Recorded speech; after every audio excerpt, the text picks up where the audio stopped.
kenapa ya aku bener-bener ngerasa nggak mau ngebuktiin aku baik ke orang-orang yang udah anggap buruk. Kayak mau buruk aja di depan mereka, mau buat mereka dapat apa yang mereka percaya. Oke, itu salah satu indikasi kamu udah mulai menyerah dengan diri kamu sendiri. Maksudnya gini, ada beberapa kondisi di mana kita mungkin pernah dipojokkan, dipermalukan, atau dikucilkan, atau tertolak, dan kita nggak mau lagi sebenarnya membuktikan apapun. Karena ya mungkin saya nggak tahu pengalaman yang detailnya, tapi bisa jadi apa yang kamu rasakan itu udah buat kamu capek, capek untuk berusaha. Saya nggak akan membenarkan ataupun menolak apa yang kamu sampaikan, tapi lebih kepada coba cari alasan kenapa kamu perlu jadi orang baik, kenapa kamu harus baik sama diri kamu setidaknya, nggak harus sama orang lain, dan nunjukin itu ke orang terdekat. Ya, dan yang bagian pentingnya adalah ini bukan tentang orang lain, tapi tentang diri kamu. Itu jangan lupa. Ya. Oke, sesi ini direkam berdasarkan persetujuan dan permintaan dari Vina sebagai klien dan Ya, nanti akan diberikan setelah sesi ini berlangsung. Nah, baik. saya sudah membaca sedikit gambaran dari apa yang mungkin akan kamu ceritakan, tapi di momen ini saya akan berikan ruang lebih banyak untuk Vina menyampaikan dan saya akan mendengarkan terlebih dahulu dan intinya seperti yang saya sampaikan, tidak akan ada penilaian tentang benar dan salah, jadi kamu bebas dari penghakiman, setiap perasaan kamu akan divalidasi di sesi ini. Jadi Vina boleh secara jujur menyampaikan apapun senyamannya kamu saja. Jadi tidak ada paksaan juga harus gimana-gimana dan saya izin mencatat beberapa bagian penting dari ceritanya. Saya berikan ruang, Vina, silakan. Baik. Terima kasih banyak. Ini adalah mimpi saya dari dulu. Saya pengen cerita, Kak. Karena kalau saya cerita sekarang ke orang-orang, bakal saya yang disangka gila. Karena itu tuh udah lama. Mm-mm. Saya bakal disangka, hidup kamu nggak bahagia, pasangan kamu nggak cinta sama kamu. Padahal itu tuh bukan tentang itu gitu, Kak. Oke, oke. Saya mencatat banyak hal ya dari apa yang Vina sampaikan dan mungkin pertama terima kasih saya apresiasi ceritanya. Apapun perasaan kamu diterima dengan sangat baik ya. Dan itu yang kamu rasakan tidak ada penolakan terhadap perasaan kamu tapi beberapa hal terdeteksi dari cerita Vina. Tadi yang sudah disampaikan adalah pertama pengkhianatan. Kalau dalam trauma memang ada tiga indikasi. Pertama ingatan yang jelas. Tadi Vina sudah sampaikan ya. Ini kayak masih teringat terus.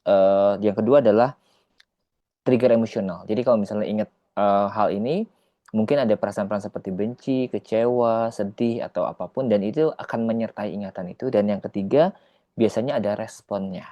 Nah, di sini yang saya lihat respon trauma dari Vina adalah pertama trust issue besar.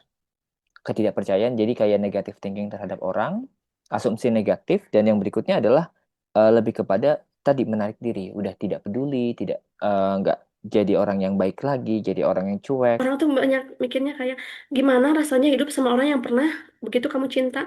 Mereka juga lupa kalau gimana rasanya hidup sama orang yang menjadi bagian dari trauma.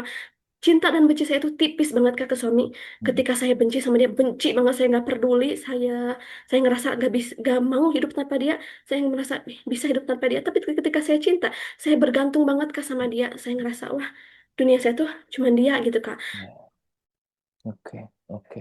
Dan dari kecil Kak saya itu emang gak akur ya sama mama saya gitu, sama orang tua. Hmm. Jadi saya tuh nggak cerita sama orang tua, sama bapak, ibu, saya jauh gitu Kak. Mm, Malah dulu tuh mau buat rumah di dekat ibu saya, tapi saya ngerasa karena cekcok terus, jadi saya di sini. Saya benar-benar ngerasa tenang di sini, walau banyak yang apa menghakimi gitu. Ngapain rumah di sini di kebun gitu katanya. Tapi aku merasa tenang di sini Kak. mm, mm, mm. Oke, berarti yang saya lihat sih ada konflik internal atau konflik batin ya di Vina, karena di sini ada satu atau beberapa peristiwa yang belum bisa kamu relakan atau belum bisa kamu lepas, dan itu masih kamu simpan. Karena gini, trauma itu kan tersimpan dalam tubuh. Vina ada ngerasa sensasi fisik ya, misalnya Iya. pusing, mual, atau hal-hal lain yang kamu rasakan kalau Pusing, kaitan. sesek Kak. Pusing, sesek banget itu. Oke. Berarti kalau yang saya mungkin bisa bayangkan, apakah kamu mengingat peristiwa yang ketika kamu terkhianati lagi atau gimana? Iya, Oke. Kalau boleh tahu, Vina berarti sekarang lebih kepada jauh dari kampung halaman, beda kota atau gimana? Maksudnya tinggal. masih di sini Kak. Oke, oke, oke. Oke, karena kalau misalnya memang ada beberapa momen di mana memang Vina masih terus-menerus ketemu sama sumber luka kamu ya, sumber trauma kamu, ya itu akan ke-trigger terus memang. Makanya kan harus berjarak. Berjarak Ah, dalam iya. artian bisa berjarak fisik, bisa juga sebenarnya kamu menjauhkan diri dulu untuk sementara. Sementara kamu juga berusaha untuk pulih. Saya tidak akan melarang Vina untuk membenci, enggak. Itu hak kamu, enggak akan melarang kamu untuk lebih kepada ngerasain nggak aman dan segala macam. Itu bagian dari luka yang kamu rasakan. Tapi mungkin yang saya akan coba untuk bantu dan kita kerjasama adalah Vina perlu menyadari bahwa kalau kamu tetap tinggal dalam luka, kamu nggak akan bertumbuh dengan baik. Saya percaya kok Vina punya banyak potensi. Dan menurut saya ada momen di mana kamu perlu untuk nyelesain hal yang belum selesai ini. Gitu. Gimana Vina? Gimana? Eh, saya sempat nulis Kak, ini di sini semua cerita saya tulis. Karena Mm-mm. dari dulu saya suka nulis dan ini saya buatin buku gitu Kak. Tapi tetap nggak ngebuat saya sembuh gitu. Makanya saya mau coba audio video Oke. kayak gini gitu, mengungkapkan semuanya. Oke. Nah itu kalau lagi ngikut ke suami saya ke Bandung kerja, saya tuh merasa tenang banget Kak, jauh dari semua orang. Kalau Hmm. di sini saya ngerasa lingkungan saya tuh benar-benar membuat luka, bukan karena saya benci mereka, tapi karena susah aja gitu Kak. Semuanya tuh membuat saya ada dalam ingatan ini Kak, traumatik saya gitu. Orang-orang yang hakimin saya gitu semuanya. Jadi Betul. saya tertutup sama mereka. Dan itu memang berat sih, Vina. Kalau tadi saya dengerin dari perjalanan ini kan cukup lama ya. Kalau boleh tahu, ketika kenal suami itu berapa tahun kalau rentan usianya? Maksudnya kayak udah berapa belas tahun atau Oh, eh, 13 tahun mungkin Kak. 12 tahun ya? Saya ingat semuanya dari awal sampai akhir hari ini. Dia Oke. udah gak ingat apapun tentang semua masa lalunya. Oke, kalau dari saya akan coba bantu melalui video terapi. Jadi, Vina, ada dua hal yang akan saya berikan setelah sesi ini ya, yang tadi saya Ya. berikan. Maksudnya berkaitan dengan trauma. Yang pertama adalah understanding trauma, atau akan ada panduan checklist. Dan saya harap Vina berkenan untuk mengerjakan sebagai bagian dari proses terapi. Jadi akan ada trauma dasar. Trauma dasar itu adalah trauma-trauma besar yang setiap orang biasanya hadapi dan beda-beda. Kalau di sini yang saya lihat, Vina mengalami pengkhianatan atau yang kita sebut sebagai betrayal, apalagi tadi ngejalin hubungan dengan 3, dengan 2, dengan 5 ya tadi ya, dan itu kan mengkhianati kepercayaan, hubungan dan segala macam, dan itu ingatannya terus menerus berputar. Itu trauma besar dan itu nanti akan kita coba untuk atasi. Itu pertama. Panduan yang akan saya berikan ini bentuknya video dan juga audio. Nanti Vina akan dengerin dan juga nonton. Dan yang kedua akan ada audio terapi. Saya nggak tahu apakah Vina sudah pernah nyoba audio terapi, dengerin dan juga ngeluapin emosi kamu melalui audio. Kalau belum, nanti kita coba ya. Akan saya Ya. berikan panduannya, dan itu nanti setelah yang sesi ini berakhir, dan saya harap itu bisa selesai dalam waktu seminggu. Ini ada dua panduan. Kamu bisa mungkin mulainya dari malam hari, nanti dicicil, tergantung kesibukan Vina seperti apa nanti jadi waktu luang. Tapi harapan saya sehari itu ngeluangin waktu sekitar 30 menit aja. Nggak usah lama-lama. 30 menit sampai 1 jam. Nanti Vina dengerin, Vina tonton. Ada beberapa isian yang kamu isi. Intinya itu pangunduan lengkap ya, Vina. Kenapa tidak masuk ke dalam sesi yang sekarang? Karena bentuknya itu terapi mandiri. Dan harapan saya adalah Vina bisa berdiri sendiri untuk diri kamu. Seperti tadi. Karena kamu yang akan bertanggung jawab untuk luka kamu juga. Orang yang memberi luka, mereka kan nggak merasa bahwa mereka nyakitin kamu. Atau mereka nggak ngerasa bahwa itu melukai kamu. Apalagi omongan-omongan, ya.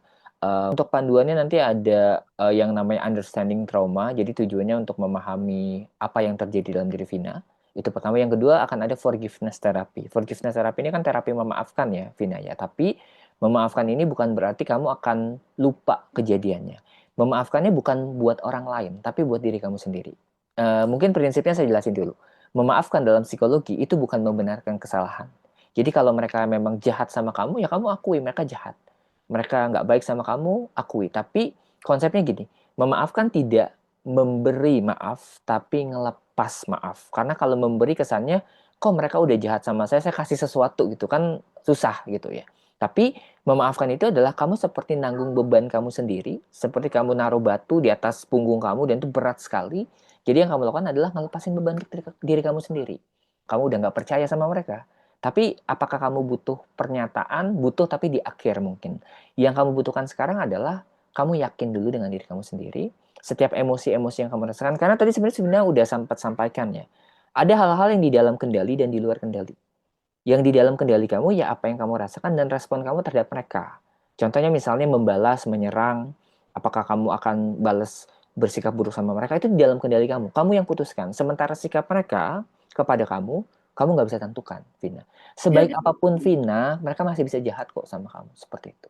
Gimana? saya ngerasa reaksi saya tuh nggak wajar gitu. Mereka cuma nanya kabar dan saya ngerasa langsung hancur gitu. Saya ngerasa nggak wajar gitu emang reaksi Ya, saya. betul, betul, betul. Karena kamu masih ada tadi trauma-trauma Dan trauma itu kan jelas. Jadi indikasi kalau kamu punya trauma, ingatannya kuat, emosinya meledak, dan yang ketiga ada trigger fisik. Dan tiga-tiganya Vina alami tadi. Ya, tiga-tiganya kamu kan masih ingat jelas tuh kejadian bahkan 13 tahun Iya, sepanjang perjalanan. Ketika ingat, emosinya mau meledak, kesannya tuh responsif banget, impulsif, sampai mungkin emosional sekali. Itu juga ada di Vina. Dan yang ketiga ada reaksi fisiknya. Itu berarti memang di bagian ini, menurut saya, Vina perlu berproses merawat luka kamu. Makanya nanti ini lebih kepada kamu nggak berinteraksi dulu dengan mereka. Ini kamu yang kerjakan sendiri, Vina. Ini untuk diri kamu, bukan untuk mereka. Apakah nanti harus berhubungan baik dengan mereka? Enggak juga. Tapi intinya kamu ngerasa bahwa oke, clear, kalau memang ada hal yang perlu diluruskan, diluruskan. Kalau enggak ya udah. Intinya saya udah ngelepasin emosi-emosi negatif. Beberapa orang akhirnya punya trust issue atau istilahnya kan namanya withdrawing. Withdrawing itu kan menarik diri dari beberapa lingkungan, keluarga dan segala macam. Itu karena kamu takut ucapan mereka, sikap mereka, ekspresi mereka, bahkan perkataan mereka akan nyakitin kamu lagi. Itu artinya kamu memang belum siap. Dan itu nggak apa-apa kok. Makanya tadi saya bilang, kerjakan dulu, rawat dulu luka kamu sendiri. Ibaratnya gini, kalau mungkin saya analogikan, kalau kamu udah pernah terluka di tangan, kan yang sakit bukan cuma tangan, tapi bagian sekitar tangan juga kalau kesenggol sakit. iya, iya. Dan akhirnya kamu berusaha untuk jangan sentuh tangan saya. Tangan saya juga nggak boleh nyentuh yang lain. Kalau nggak sengaja ya tetap sakit gitu ya. Dan itu yang Vina lakukan, menjauh artinya kamu sebenarnya menarik tangan kamu dari benda-benda yang akan berpotensi ngelukain kamu lagi. Ibaratnya kamu jadi lebih sensitif, kamu lebih emosional mungkin, dan kamu reaktif tadi. Kalau mereka ngomong apa, kamu jadi responnya tuh berlebih, kayak ngerasa diserang, mungkin ngerasa kok Iya. ngomongin saya dan segala macam. Dan itu memang dampak dari trauma yang belum selesai sih. Apa bisa Kak, saya tetap di sini, tapi saya sembuh gitu. Lupa Eh, melupakan semuanya reaksi saya, jadi calm down apa bisa gitu. Bisa, tapi akan lebih menantang. Kalau saran saya sih tetap berjarak dulu dari sumber traumanya. Kalau itu Nah, memungkinkan ya. dari dulu udah emang udah berjarak, tapi tetap Nah, kalau dulu apa ya? Apakah Vina nyoba untuk mulihin lukanya atau coba untuk ngabain aja, lupain aja? tentu saya coba memulihkan gitu, tapi tetap karena gak dipungkiri saya ketemu sama mereka. Oke, oke. Kalau dari yang tadi Vina sampaikan, untuk beberapa orang kan sudah nggak ada ya, udah Ya, maksudnya udah punya kehidupan masing-masing ya, dan mungkin nggak terlalu signifikan. Nah, untuk orang-orang yang masih ada ini, memang akan nge-trigger lagi karena mereka terlibat dalam kejadian-kejadian itu kan. Nah, tapi kamu fokus prioritaskan energi kamu itu dialihkan ke pemulihan dan tadi kan Vina sebenarnya udah ngelakuin pemulihan dengan cara menuliskan ya. Itu bagus. Itu kan salah satu journaling yang memang disarankan untuk pemulihan trauma. Apa yang kamu rasakan ketika kamu nulisin semua? Kalau saya boleh tahu, sebelum kita masuk ke yang step selanjutnya. lega, tapi kembali lagi gitu Kak, nggak sembuh sepenuhnya gitu. Oke, oke. Lega, itu sudah baik, tapi dalam artian ini, kamu mungkin perlu intervensi. Intervensi itu kan terapi. Terapi itu banyak modelnya. Kalau misalnya ke psikiater ada yang namanya terapi obat. Itu biasanya, saya ngerasa bahwa Vina ini kan punya trauma dan ke-trigger tuh kecemasan dan insecurity kamu. Kamu kayak ngerasa nggak nyaman, nggak aman, mungkin ada tadi sensasi fisik dan segala macam. Nah, kalau di kami, di Psikolog ID, di saya sendiri, kebanyakan memang menggunakannya teknik psikoterapi. Nah, teknik psikoterapi ini melalui latihan. Salah satunya tadi yang Vina sudah lakukan, journaling. Opsi keduanya nanti kita bisa pakai audioterapi. Audioterapinya didengerin. Dan opsi ketiganya namanya psikoedukasi. Psikoedukasi itu pemahaman, pemahaman bahwa apa sih yang akan jadi tujuan kamu kalau kamu memulihkan luka atau ngerawat luka. Dan itu panduannya akan diberikan semua, Vina. Dan saya harap ini akan jadi hal baru buat Vina dan lebih ke komitmen sih. Komitmen kita mau ngerjain ini 1 minggu ke depan dan nanti kita akan lihat prosesnya. Nanti akan ditanya sama admin untuk kelanjutannya. Maksudnya apakah memang ini efektif untuk Vina? Kalau efektif, saya akan berikan kelanjutan karena ini secara jujur ya, saya kan banyak klien tentang trauma depresi, itu banyak sekali, bahkan bisa dibilang ya. Ada puluhan, bahkan kalau dihitung mundur dari 10 tahun lalu, mungkin ratusan orang dengan trauma-trauma mereka sendiri, termasuk Vina hari ini, tapi itu ada series yang cukup panjang. Jadi kalau nanti Vina sudah selesai dengan 2 panduan ini, tinggal hubungin kita dan kita akan berikan panduan lanjutan. Kalau kamu cocok, makanya saya bisa bilang ini makan Vina belum terlambat ya. Banyak klien saya tuh yang udah 60 tahun, 65, 70 dan mereka tuh sakit hati, trauma masa kecil dan itu masih tersisa loh buat mereka. Walaupun Iya.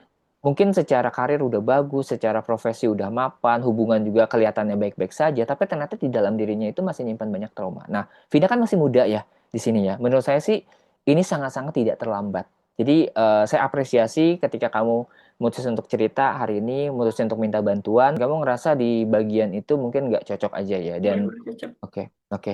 Nggak apa-apa. Memang kadang-kadang cocok-cocokan sih. Dan saya juga nggak ekspektasi Vina cocok langsung sama saya. Tapi intinya sih apa yang kamu ceritakan itu berat menurut saya. Dan reaksi kamu tuh wajar. Wajar dalam artian gini, setiap orang yang diterpa banyak trauma, itu mereka akan jadi orang yang kelihatannya jahat. Tapi sebenarnya nggak jahat. Ya, Saya betul. percaya kalau Vina nggak jahat. Saya percaya bahwa kamu dari dulu dekat dengan mereka dan kamu sudah bangun keakraban yang sangat baik. Cuma peristiwa-peristiwa ini mengubahkan diri kamu.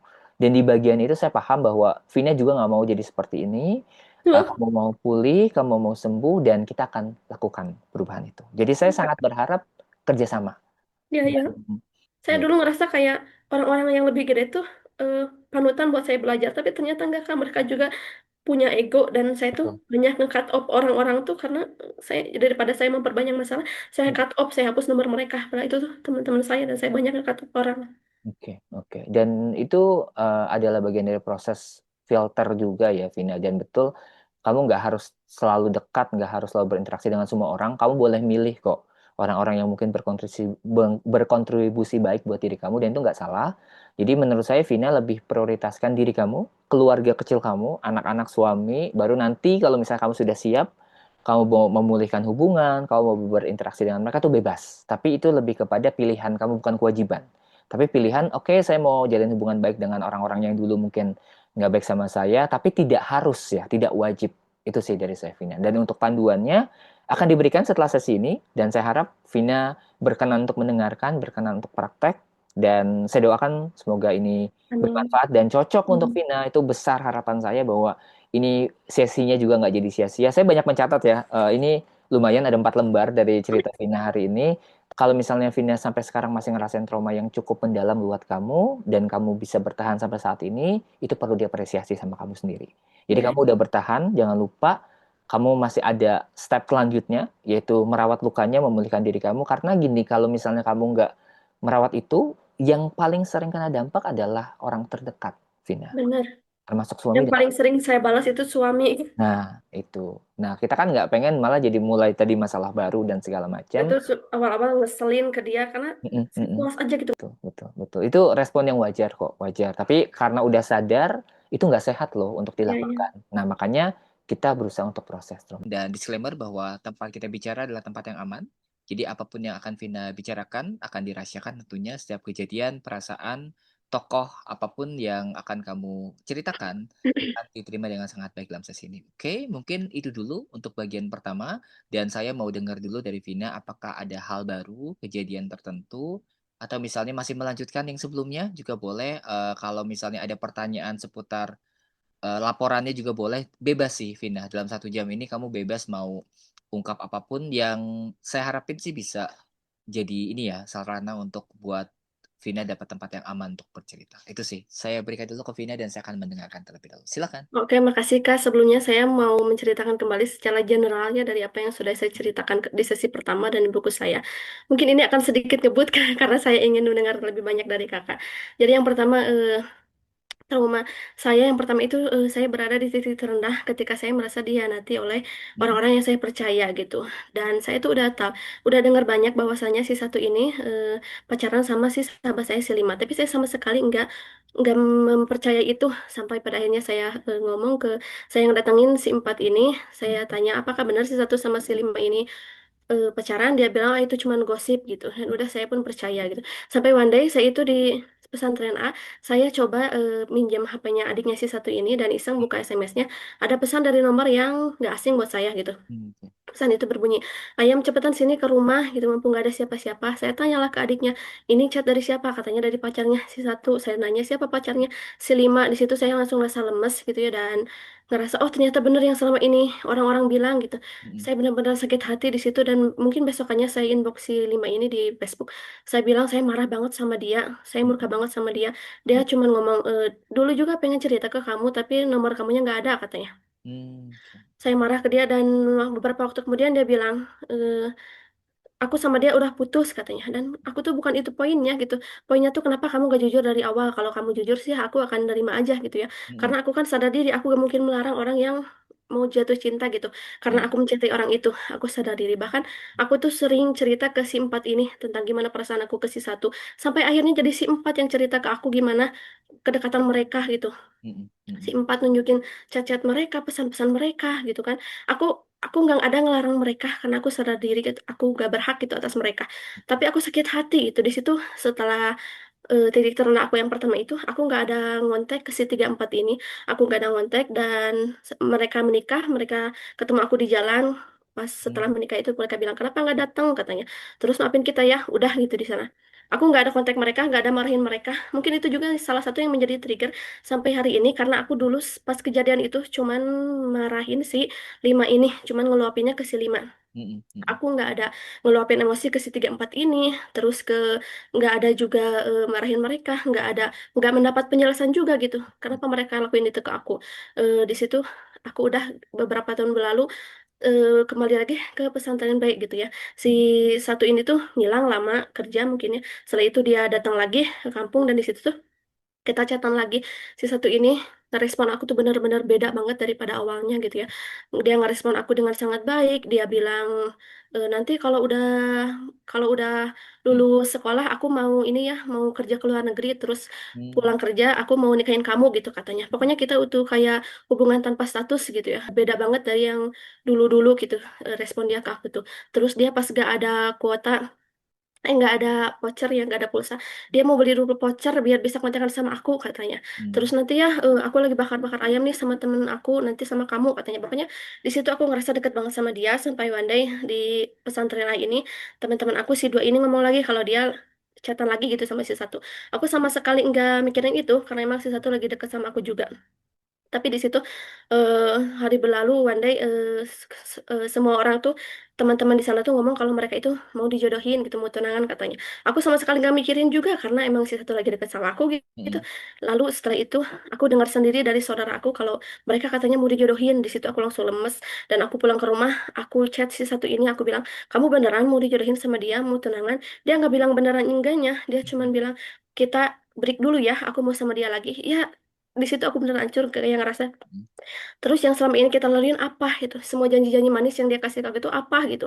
Tapi Mm-mm. di situ aku sadar diri, oh ini adalah akhir dari segalanya gitu ya. Aku sama dia udah gak bakal lanjut lagi, aku gak akan merusak hubungan dia yang mau serius gitu. Dari Mm. sana oke, semoga kamu bahagia gitu ya. Di sana tuh si si dua ini masih cerita tentang si satu gitu ya di pesantren A itu, dan aku tuh sangat amat sakit hati, tapi aku nggak menunjukkan itu gitu ke teman-teman dan ke yang lainnya. Eh, Ya. Terus si dua ini juga curhat ke aku, hari ini aku abis dari Garut nih bikin SKCK katanya sama si satu, tanpa Mm. dia tahu kalau aku itu ngejawab itu tuh lagi nangis banget, dan Mm. nulis di diary aku gitu. Iya. Tulis di diary aku sambil nangis di pundak sahabat aku, karena aku beneran hancur banget gitu, aku kayak nggak hidup gitu ya, kayak gak napak tanah gitu.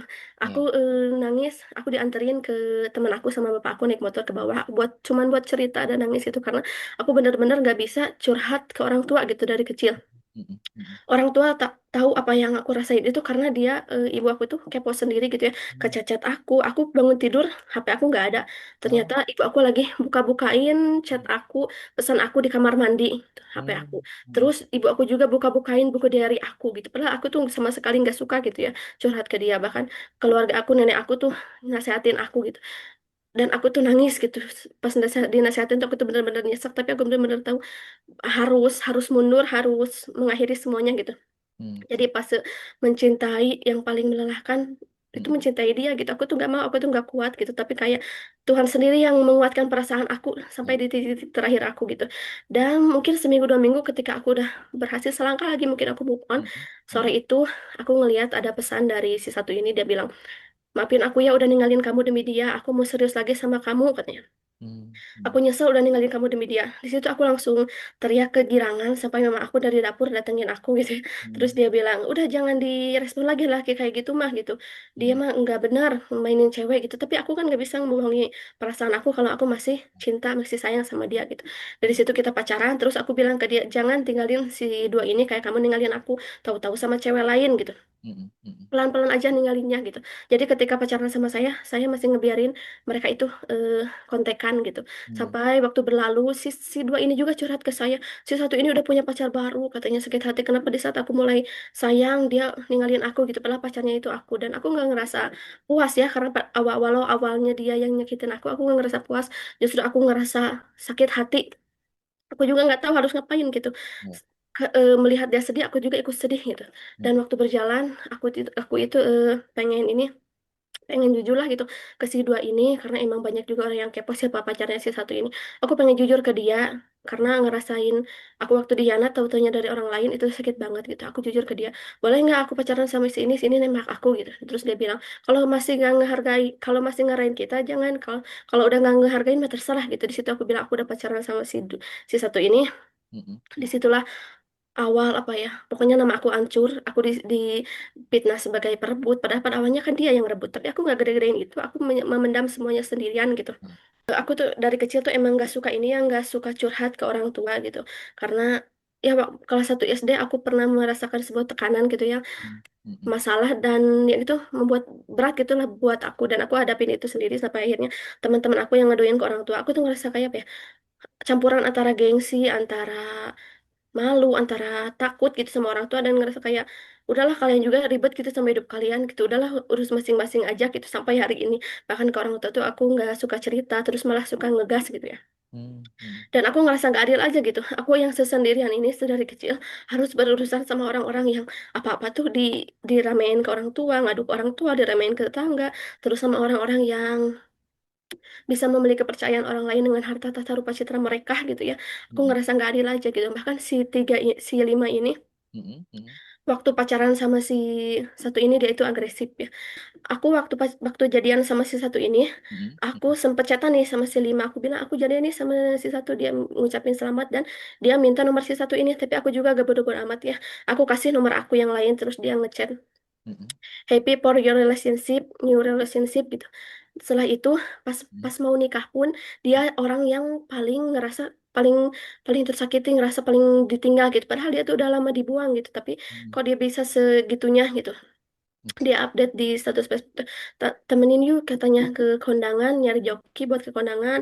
Terus di situ tuh ada si tantenya si enam ini ngomong, rubuhin aja tendanya. Si enam ini emang ada masalah juga sama saya, karena waktu saya pacaran saya tuh bucin sama sama pacar saya. Terus dia tiba-tiba ngomen prayat gitu, pokoknya banget ya sama tanya tuh. Saya tuh kan ngerasa kayak diledek. Nah di situ tuh saya bilang, udah jangan masuk lagi ke hidup saya gitu. Saya bilang, dia mm, langsung marah, ih saya itu guru kamu ya, saya nggak ridho dari ujung kepala sampai ujung kaki, saya nggak ridho gitu. Ya terus saya juga, emangnya saya ridho gitu, kamu, kita udah lama gak kontekan terus kamu datang-datang ledek saya juga nggak ridho gitu. Pokoknya di situ mm, akhirnya dia tuh ikut inilah ngeledek saya di Facebook, di komenan si lima ini, udah rubuhin aja tendanya gitu. mm, mm, Terus si lima ini pas setelah menikah dia nginpit BBM suami saya, dan saya tahu ini dia gitu. Saya mm, tahu dan benar gitu. Saya bilang ngapain sih masih datang-datang ke sini? Enggak, itu mah teman katanya. Terus dia juga ngupdatein bahwasannya mengenang masa-masa dia pacaran sama si satu ini di bawah hujan motoran gitu. Kayak apa gitu ya, ngapain gitu. Terus si di komen sama tantenya dia si enam sama temannya si satu ini, wah belum move on gitu katanya.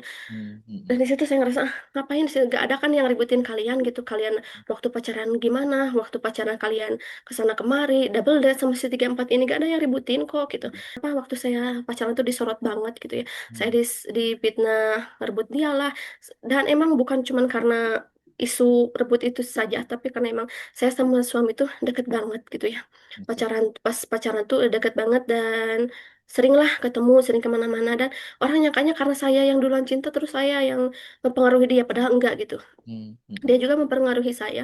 Saya nggak sebenar itu gitu sebelum sama dia gitu. oke, Dan pas dia sakit di rumah sakit, saya tuh malu kan ada di sana terus. Pas ada saudaranya, saya bilang saya mau pulang ya.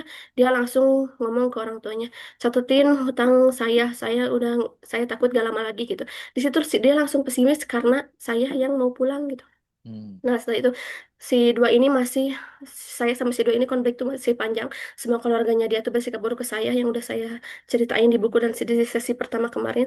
mm, Pokoknya mm, semuanya tuh bersikap buruk gitu ke saya. mm, Padahal kan emang kita sama-sama sakit hati, tapi tuh sebabnya tuh beda. Saya sakit hati karena saya terlalu banyak ikhlas, terlalu banyak memendam. Sedangkan kamu sakit hati karena tingkah kamu sendiri gitu, kamu yang kegeeran, kamu yang apa ya ngegede-gedein omongan laki-laki labil gitu. Hmm. Kamu tuh terlalu narsis. Kamu emang cantik lugu, tapi kamu merasa bahwa semua orang mencintai kamu. Kamu merasa bahwa ketika kamu terluka orang lain lah yang salah gitu. Dan sampai hari ini saya ngerasa saya tuh nggak suka sama orang-orang yang Hmm. ngadu ke orang tua, mau ya orang dewasa gitu yang ngadu ke orang tua. Saya nggak suka. Terus saya juga nggak suka sama orang yang bergerombol gitu ya, ngebully orang walau itu cuma bercandaan. Saya nggak suka gitu. Terus itu juga yang mungkin menjadi trigger saya. Saya tuh nggak mau, nggak terobsesi untuk menjadi orang yang tinggi harta tata rupa citranya, karena saya nggak mau jadi mereka, nggak mau kayak mereka gitu. Itu cuman tampilan luarnya aja kayak gitu, padahal aslinya nggak kayak gitu gitu. Terus saya juga pernah mikir saya pengen berada di masa mudanya si si satu ini, karena kayaknya seru deh kata saya. Hmm. Kalau kata si satu, nggak biasa aja, udah lupa juga. Dan ternyata setelah saya mempelajari karakter dia selama 10 tahun hidup sama dia, Hmm. ternyata dia itu emang orangnya tuh nggak enakan banget gitu. Hmm. Dan itulah yang menjadi sebab mereka, si satu sama si tiga empat ini deket banget dulu, karena emang mereka saling memanfaatkan gitu kan. Bahkan si empat ini pernah ngomong ke si satu kalau kalau sampai kamu jadi sama Pina kita nggak akan kenal lagi gitu. Dan Hmm. di situ ya, ya gak mungkin lah dia milih dia daripada saya gitu kan. Sedangkan saya pernah apa namanya me, ya mencoba pakai nomor lain gitu buat ngehubungin si satu ini. Hmm. Saya pura-pura jadi si empat dan dia percaya gitu. Saya bilang, Ini si lima mau bener lagi nih sama kamu. Hmm. Hmm. Kemarin-kemarin nyesal gitu udah kayak gitu sama kamu." Terus si satu ini bilang, "Enggak, aku udah sayang banget sama Pina gitu." Terus Hmm. Pina udah tulus banget sama aku, terus semua keluarganya juga udah baik sama aku, kata dia. Oh, aku emang percaya sih Hmm. dia udah serius gitu sama aku. Dan yang membuat dia betah sama aku dari dulu, dari masa pacaran sampai sekarang adalah karena aku itu ekspresif, terus Oke. enak aja diajak ngobrol tuh, enak gitu, seru gitu diajak ngobrol tuh. Hmm. Dari zaman pacaran sampai sekarang, bahkan kalau pergi-pergian jauh dia selalu ngajak gitu biar di perjalanan tuh gak bosen gitu. Hmm. Walaupun kadang pas sampai sana pun dia pengennya kan ada yang ngelayanin gitu ya di rumah tuh. Padahal kalau aku capek malah dia yang ngelayanin aku gitu. Dia cerita banyak hal ke aku, termasuk bagaimana ketika mereka pacaran si satu ini, apa yang membuat dia nggak suka sama si dua dan si lima ini gitu. Apalagi Oh. si lima ini Hmm. Hmm. orang tuanya tuh nggak setuju sama mereka. Bahkan si satu ini pernah ditunjuk-tunjuk, dituduh-tuduh sama orang tua dia di rumah sakit waktu si lima ini lagi usus buntu gitu. Semua orang yang dekat sama dia tuh sangat amat tergantung dan sangat amat merasa punya kendali atas dia, karena satu ini sangat amat gak enakan gitu orangnya, jadi Oke. nurut-nurut aja gitu. Iya, saya Hmm. tuh dari dulu bukan takut si satu dekat lagi sama mantan-mantannya, karena emang dia udah muak banget. Dan saya juga ngerasain gitu emosi dia apalagi ke si dua ini yang meributkan segala sesuatu. Dia bilang ngelihat mukanya aja malas gitu kata dia. Ya. Saya ngerasain muaknya dia. Saya yang bisa ngomong aja tuh muak gitu, apalagi dia yang gak bisa mencurahkan dengan kata-kata gitu. Hmm. Nah, dari dulu sampai sekarang yang saya takutkan adalah, yang jadi trigger saya adalah saya sakit hati, saya merasa hancur ketika si satu ini ketemu sama si tiga empat ini. Hmm. Sangat amat merasa hancur, kayak si tiga empat ini kayak merasa kalau si satu ini masih teman lama mereka, padahal si satu udah nggak nganggap mereka gitu. Bahkan ada beberapa momen si satu ini ketemu sama si tiga dan sama si tiga empat ini, Hmm. aku gitu kayak sesak aja langsung gitu. Terus dia bilang, "Jangan khawatir, aku udah gak mau dekat lagi sama mereka, aku Hmm. udah gak mau berurusan apapun sama mereka," kata dia. Ya. Terus aku nggak mau kenal atau dekat sama mereka dunia akhirat. Di surga pun aku nggak mau gitu kenal dekat sama mereka. Aku doain semua orang masuk surga, termasuk aku, termasuk mereka gitu. Tapi di surga itu aku gak mau dekat sama mereka gitu. Terus aku nanya, "Kamu gimana?" Dia bilang, "Iya sama." Di situ aku langsung kayak ke alam sadar aku, ke alam normal aku, frekuensi normal. "Kok sama sih? Kamu ikut-ikutan aja," kata aku. Hmm. Kan kamu gak ada masalah sama mereka." Terus dia bilang, "Iya sama, karena aku yang gak mau dekat lagi sama mereka. Mereka nggak penting gitu. Aku cuma mau hidup yang tenang, bahagia sama kamu selamanya gitu, abadan-abada," kata dia. Aku percaya dan aku emang percaya sama dia, tapi aku nggak percaya sama orang-orang yang dekat atau apalagi ketemu sama dia gitu, karena dia baik, ramah gitu. Aku nggak percaya sama orang yang ketemu sama dia. Aku tuh sering banget deep talk sama suami aku, dan aku seneng banget gitu deep talk sama dia. Aku tanya ke dia sesuatu apa sih yang membuat dia ngerasa hidup, kok dia tuh nggak suka main gitu. Dia cuman bilang, "Aku Hmm. bahagia cuman karena kalau keluarga aku sehat, bahagia," gitu kata dia. Oke. Rezeki lancar. Terus orang-orang juga pada bilang, "Itu kamu si satu badannya kecil banget, banyak mendem," katanya. Terus aku bilangin ke suami, "Kamu banyak mendem apa?" gitu. Hmm. "Enggak, aku mau makan banyak juga tetap segini badan mah," gitu. Yang Hmm. menjadi pikiran dia mungkin adalah tentang finansial ya. Hmm. Padahal padahal gaji dia tuh gede banget dari pas di Lembang sampai sekarang pun 6 million, dan itu tuh gede banget, tapi karena keputusan dia dulu pengen investasi itu tuh sangat amat berdampak ke kehidupan kita sampai sekarang. Dia Hmm. benar-benar struggle, dia banyak sampingannya dan dia juga banyak skillnya. Dia itu bukan apa ya, bukan tipe orang yang pemikir gitu. Apa-apa dipikirin enggak gitu. Bahkan aku punya salah pun dia udah gitu besoknya lupa lagi gitu, memaafin lagi gitu. Hmm. Hmm. Hmm. Aku sih udah ngomong sama dia, kalau aku sekarang udah gak mau se-struggle dia, aku gak mau sehemat dia, karena emang apa ya, aku juga udah pernah gitu struggle dulu waktu di Jakarta, dan kamu terlalu mikirin masa depan, dan masa depan kita kan gini aja gitu, aku bilang. Hmm. Ya nggak apa-apa katanya, nanti juga kalau udah semuanya beres, semuanya juga bakal buat kamu lagi, kata dia. Hmm. Selain dari pengalaman masa lalu, saya juga yang sangat amat membentuk saya hari ini adalah Hmm. masa-masa belum punya rumah. Itu tuh saya ngerasa sangat amat tidak hidup. Di rumah saya cekcok terus sama orang tua. Saya ngerasa gak hidup. Kerjaan saya cuma tidur, makan gitu. Hmm. Hiburan saya cuma suami yang pulangnya tuh seminggu sekali. Oke. Selain itu, ya saya ngerasa otak saya kosong gitu ya. Hmm. Otak saya gak terisi gitu, benar-benar gak ngerasa hidup gitu kan. Padahal saya mampu loh buat buat bikin rumah gitu. Kenapa nggak dari dulu gitu? Saya ngerasa orang-orang juga ngerendahin saya, ngeremehin saya gitu, nggak nganggap saya. Dan dari dulu saya nggak suka ketemu orang-orang yang cuek jutek ke saya, dan nggak suka juga ketemu sama si 2, 3, 4, dan 5 ini. Bukan karena saya ngerasa salah atau kalah, tapi karena saya benar-benar malas aja gitu. Saya sakit hati gitu sama mereka. Hmm. Bahkan si dua ini, ketika si satu sakit, dia datang ke rumah sakit ngejenguk, Hmm. dan waktu kita nikah pun dia nyimpan hantaran ke orang tuanya si satu ini gitu buat nikahan kita.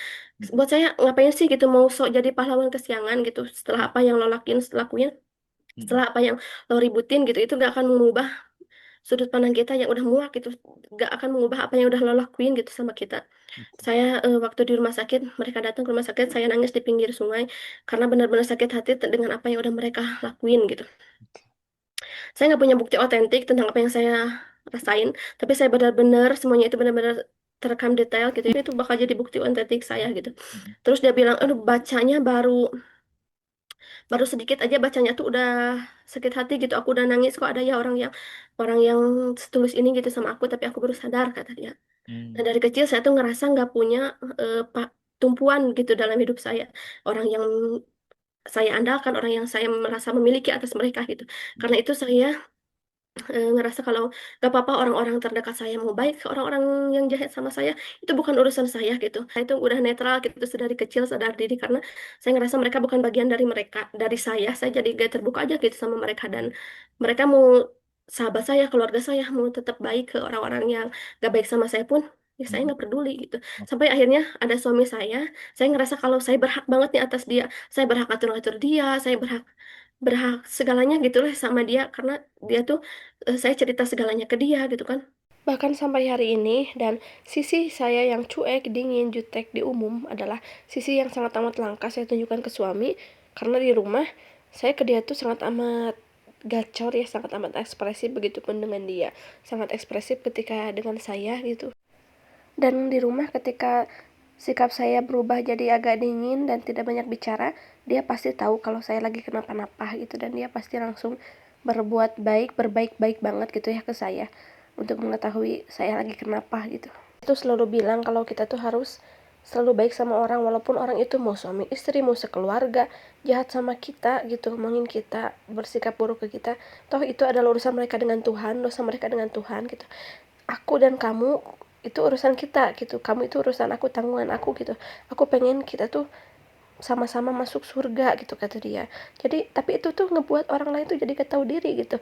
Orang-orang tetap minta bantuan suami saya, sedangkan mereka ke saya tuh buruk gitu, jadi gak tahu diri kan, dibaikin. Tapi saya nggak masalah walaupun suami saya tetap baik ke orang-orang itu, karena dia juga pasti menjaga jarak dengan orang-orang itu gitu. Gak dekat, dia cuman cukup untuk menjadi orang baik tapi tidak untuk dekat dengan mereka gitu. Ketika orang lain pengen orang-orang sekelilingnya ngebela dia secara membabi buta, saya enggak pengen gitu.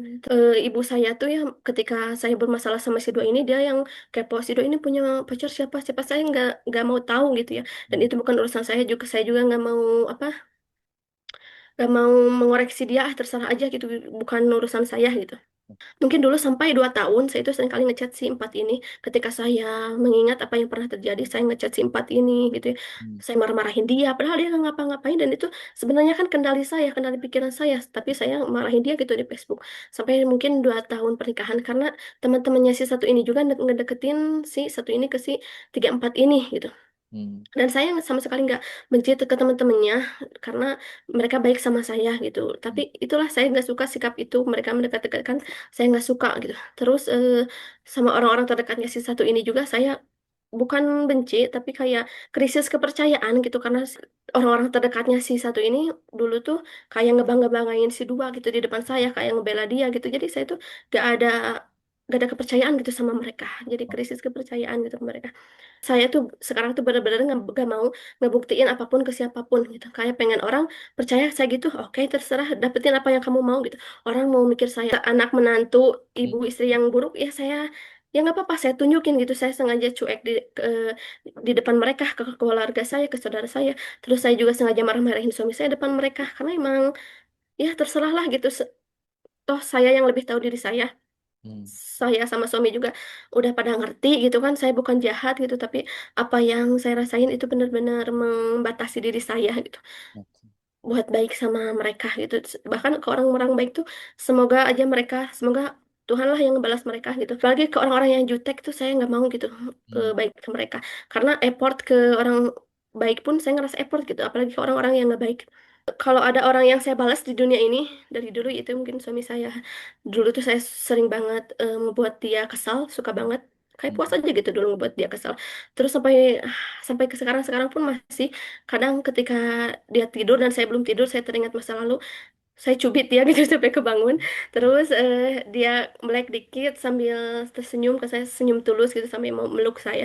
Di pelukannya tuh saya ngomong di hati kayak andaikan dulu kamu gak ada di sana, andaikan dulu aku gak ada di sana gitu, mungkin aku tetap mungkin cinta ini tuh utuh gitu, ketulusan itu utuh gitu buat kamu sampai hari ini. Tapi ya gitu, saya hari ini bukan saya yang dulu.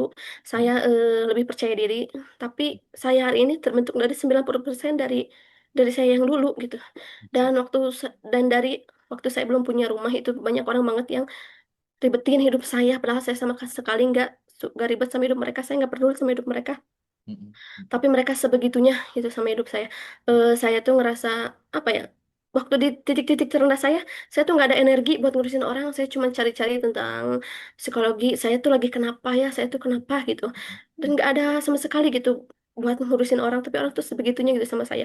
Dan itu tuh dilakuin 40% sama orang luar dan 60% dari sama orang-orang yang katanya adalah keluarga saudara gitu yang menjadikan status mereka ke Hmm. saya itu sebagai alasan mereka untuk menyerang saya sok-sokan membicarakan saya seolah mereka tahu segalanya tentang saya gitu. Oke. Saya tuh ngerasa kalau rasa sakit saya tuh gak bisa dibalas di dunia dan saya juga nggak perlu mendikte Tuhan gitu tentang apa yang balasan yang harus Tuhan kasih ke mereka. Jadi saya cuma pengen sembuh gitu. Oke. Ini Kak Hmm. tentang kata rebus ya, yang idealnya hidup kita tuh gimana sih gitu. Karena aku ngerasa aku tuh Hmm. udah aman secara mental, secara finansial gitu sama Hmm. suami. Hmm. Dan aku ngerasa apa ya aku nggak perlulah kayak orang-orang gitu aku nggak berambisi untuk jadi orang hebat gitu karena keluar dari fase-fase terpuruk aku pun itu udah hebat gitu menurut aku dan Hmm. Hmm.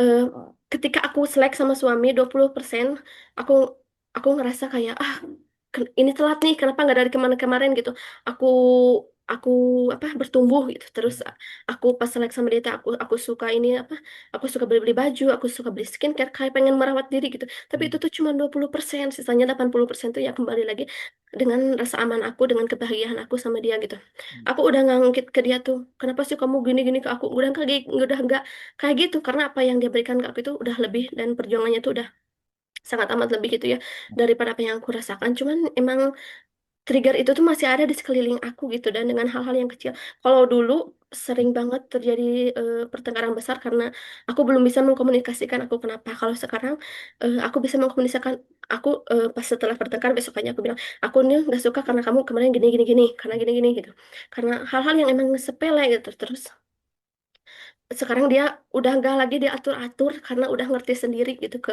aku Hmm. bahkan aku tuh ngerasa apa ya dia tuh udah ya udah sepenuhnya gitulah ke keluarga gitu, nggak mikirin yang lain-lain, nggak suka main gitu dan lain-lain. Aku tuh ngerasa nggak bertumbuh gitu karena Hmm. aku merasa aman dengan dia.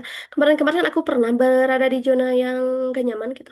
Aku coba-coba nyari kerja, aku coba-coba ngelamar-lamar ke SD, kan ada orang yang nunjukin nih SD ini lagi butuh gitu, ini lagi butuh, terus datengin ini, aku pernah gitu ya kayak, terus aku pernah interview MC Live, terus aku Hmm. juga pernah masukin CV ke PT-PT, dan itu tuh kayak apa ya, setelah dipikir-pikir lagi kayak aduh ngapain sih gitu, kayak capek-capek gitu. Hmm. Dan itu tuh bukan aku emang gak ngejar materi, aku emang nyari pengalaman aja gitu. Dan setelah aku berada di fase itu, Hmm. ternyata nggak sesuai ekspektasi, aku kembali lagi gitu ke sini karena ternyata nggak ada yang sempurna di dunia ini. Dan tugas kita kan harusnya sih menerima, tapi aku nggak bisa menerima kak, hal-hal yang kelihatannya tuh wah hebat tapi ternyata nggak kayak gitu gitu Hmm. aslinya di dalamnya. Aku nggak bisa menerima itu, tapi untuk beberapa hal kayak kekurangan, keterpurukan orang, aku udah bisa nerima gitu. Oke. Banyak teman-teman yang datang ke aku tuh, mereka apa namanya, cerita gitu, sengaja sengaja ketika pengen cerita ngedatengin aku, dan aku jadi pendengar yang baik gitu buat mereka.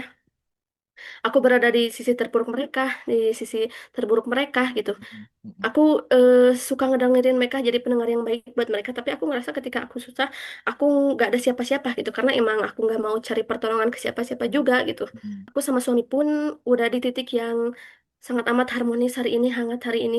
Dia Hmm. udah ngerasain tenang, bahagia, nyamannya dengan hal-hal yang sederhana itu, bukan hal yang instan, tapi dari sebuah perjalanan panjang. Bahkan 3 tahun yang lalu mungkin, Hmm. ketika dia itu kerjanya tuh pulangnya seminggu sekali, di sini dia pas pulang dia kerja lagi bahkan sampai malam, saya nggak ada waktu buat jalan-jalan, nggak ada waktu buat tip talk gitu ya. Di Hmm. situ saya ngerasa hampa banget, saya ngerasa ah udahlah, saya nikmatin aja hidup saya. Dan saya ketemu apa namanya, dunia yang luas ini saya jelajahin, ternyata dunia ini luas banget. Saya sempat takjub dengan dunia ini gitu, ternyata saya cuman bagian kecil ya, dan kamu cuman bagian kecil, kenapa saya harus menggantungkan kebahagiaan saya sama kamu gitu. Hmm. Tapi Hmm. setelah itu, setelah saya tahu bahwa dunia ini cuma tipu-tipu, saya kembali lagi ke rumah gitu. Hmm. Dan saya nyaman lagi di rumah. Sekarang saya bahkan perjalanan menuju diri itu adalah perjalanan yang sangat amat panjang gitu. Baik. Sampai hari ini pun saya belum sampai. Suami saya tuh udah matang, sedangkan saya belum ya. Banyak hal-hal basic yang diajarin ke saya gitu. Hmm. Terus kemarin-kemarin juga saya tuh ke saudara-saudara saya tuh kayak, aduh saya pengen punya anak deh. Terus ah nggak jadi deh, nanti aja gitu. Pokoknya labil banget sampai pusing gitu. Dan Hmm. yang tahu seberapa labilnya saya, seberapa toksiknya saya ya keluarga saya, rekan kerja saya sama suami saya gitu. Saya Hmm. ngerasa toksis sama mereka, toksik gitu ya sama mereka gitu. Oke. Dan ngerasa apa ya, ngerasa sisi terburuk saya itu ada ke orang-orang terdekat saya, bahkan ke teman-teman yang lain saya bisa menjadi pendengar yang baik, tapi ke mereka enggak gitu, saya ngerasa gitu. Hmm. Terus saya juga pernah di fase yang saya bantuin orang nih ngerjain tugas sampai habis-habisan, dikala saya lapang, dikala saya sempit, saya bantuin mereka, tapi ketika saya butuh mereka nggak ada gitu buat saya. Di situ saya langsung marah, dan oh ternyata saya butuh feedback ya dari mereka, walau pada awalnya saya ngerasa tulus aja gitu, ternyata saya butuh feedback itu dari mereka. Dan pada akhirnya saya belajar sesuatu bahwa ah mending gak usah nolongin orang lah daripada nanti saya berharap feedback gitu. Saya selalu ngerasa bahwa saya selalu berhasil untuk belajar dari diri saya, dari setiap fase, dari setiap apa yang saya lalui gitu. Walaupun pembelajaran itu membuat saya jadi banyak mengkatok orang gitu. Hmm. Dan saya udah gak peduli orang mau salah paham ke saya gak peduli. Karena mereka bukan cuma tahu saya, tapi saya juga jadi tahu mereka kayak gimana gitu. Saya ngerasa nggak butuh siapapun gitu, dan kecuali suami gitu. Bahkan ketika saya seks sama suami, saya nggak butuh siapapun kecuali Tuhan gitu. Hmm. Karena ya apa gitu, saya ngerasa mandiri secara mental bukan dalam artian saya bisa menghandle ketika saya terluka gitu, tapi dalam artian ketika saya terluka duka dari titik terendah pun saya bisa menghandle itu sendiri. Saya bisa untuk gak ribut sama orang lain. Dan eh, saya ngomong ke suami, gimana kalau nanti aku kerja di luar kota, kita LDR, kata dia, aku mau ikut aja sama kamu katanya. Hmm. Hmm. Orang bilang jauh dari keluarga itu susah gitu, tapi aku ngerasa ya untuk hal-hal yang susah itu, hal yang tenaga kayak gitu, aku juga bisa maksain sendirilah gitu. Oke. Kalau mental aku udah aman gitu, udah merasa mandiri. Dan aku nggak suka sama orang-orang yang cepu, misalkan orang-orang yang eh, datang ke rumah aku terus ngebicarain gimana di rumah aku ke orang lain, gimana aku marah, gimana aku bertengkar, gimana aku ngomongin apa aja, aku nggak suka gitu, aku nggak ridho gitu. Karena ya aku nggak apa namanya, nggak suka peduliin hidup orang. Terus kenapa orang nggak, orang suka apa, orang peduli hidup aku nggak terima gitu kayak gitu. Apa ya, kenapa ya sesakit dan sedetail ini gitu. Udah beberapa tahun lamanya, kenapa masih teringat jelas gitu sampai hari ini. Apa karena saya dulu masih kecil dan gak bisa ngelawan gitu. Hmm, Karena seiring bertambahnya usia, luka itu tuh ikutan bertumbuh gitu. Jadi oke. kecepatan saya dalam menikah ini membawa saya pada berbagai keterlambatan dalam hidup, kayak saya terlambat berproses, terlambat bertumbuh gitu. Tapi saya nggak menyesali pernikahan ini karena saya bahagia gitu dengan pernikahan ini, dan saya pun bilang, kamu bagian mana dulu waktu dulu belum nikah sama sekarang? Bagian sekarang, kata dia. Tapi kan sekarang kamu banyak beban, beban harus kerja keras gitu ya, bukan itu, kata dia, bukan tentang itu gitu. Oke. Dan itulah Kak, pokoknya perjalanan saya menuju diri itu adalah perjalanan yang panjang, dan kapan sih saya harus berhenti dan merasa kalau ini tuh saya tuh udah sampai gitu di diri saya. Kayak gitu aja Kak. Oke, oke. Saya sambil mencatat ya dari apa yang Fitna sampaikan tadi dan ada beberapa pengulangan dari sesi sebelumnya, tapi masih dapat ya ceritanya masih saya masih kenal tokoh-tokohnya juga yang terakhir disampaikan karena tadi sebelum ini juga saya sempat baca resume kita dan itu kan sudah ada resumenya sendiri.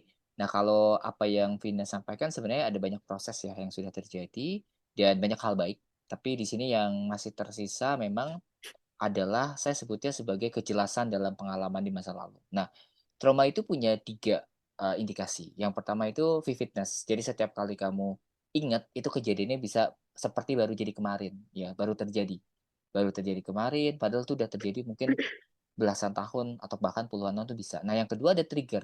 Ketika kamu ingat, apakah ada emosi yang juga bangkit dari diri kamu? Contohnya kekesalan, kemarahan, nggak suka, benci, dan segala macam. Nah, itu juga Ada. mengindikasikan. Kalau semakin tinggi, emosinya berarti semakin berat dan semakin kuat juga traumanya. Nah, yang ketiga adalah hal yang ada kaitannya dengan trauma. Contohnya gini, kata-kata yang serupa, orang-orang yang mirip, kejadian yang mirip, kalau kamu mengalami itu, tanpa sadar kamu ingat. Dan itu seperti kilasan-kilasan ingatan juga. Nah, kalau memang mau melepaskan diri dari kejadian ini, butuh proses ya, Vina ya, itu jelas. Ya, nggak bisa langsung sekali kemudian selesai. Dan ketika kamu udah menuliskan tuh bagus sebenarnya, menuliskan. Tapi menuliskan saja tidak cukup, kamu harus mengungkap makna baru dari kejadian itu. Nah, kalau saya boleh tahu, ya ini kan mungkin lebih kepada diskusi persepsi kamu terhadap satu, dua, tiga, empat, lima tadi ya, lima tokoh ya. Mungkin tokoh lainnya kita kesampingkan kalau nanti ada tantenya, ada omnya, ada orang tuanya nanti. Tapi lima tokoh utama ini, berarti kan satu suami ya, Vina ya, betul ya. Nah, persepsi kamu terhadap suami dulu dan sekarang, apakah ada perubahan dan apa emosi yang paling kuat ketika kamu mengingat tentang suami? Kalau saya boleh tahu. Dulu saya ngerasa dia cuek sama saya, kalau sekarang apa yang diberikan, perjuangan dia, kasih sayang dia Hmm. melebihi dari segalanya, tapi tetap saya ngerasa kayak apa ya, kok gitu sih waktu dulu gitu. Hmm. Walaupun saya nggak ungkapin, tapi kok kenapa sih kayak dari dulu gitu kamu tuh nyadar ke saya, sadar ke saya gitu. Hmm. Hmm. Ya, dan saya bukan gak percaya sama dia, tapi gak percaya sama orang-orang yang ketemu sama dia karena dia terlalu gak enakan gitu. Oke, oke. Dan apa yang membuat Vina akhirnya tertarik awalnya sama satu ini, kalau saya boleh tahu? Ya dia baik Kak. Eh, apa ya, kayak dewasa gitu dari Hmm. dulu, padahal mah dari dulu emang dia juga kayak remaja pada umumnya gitu yang labil, yang suka banyak cewek, tapi dia tuh emang dewasa, dia beda banget gitu dari orang lain, dan banyak juga orang yang suka sama dia gitu. Hmm. Apa yang kamu Mengalah, dia itu mengalah Oke, gitu. oke. Apa yang menurut kamu tidak tergantikan dari satu?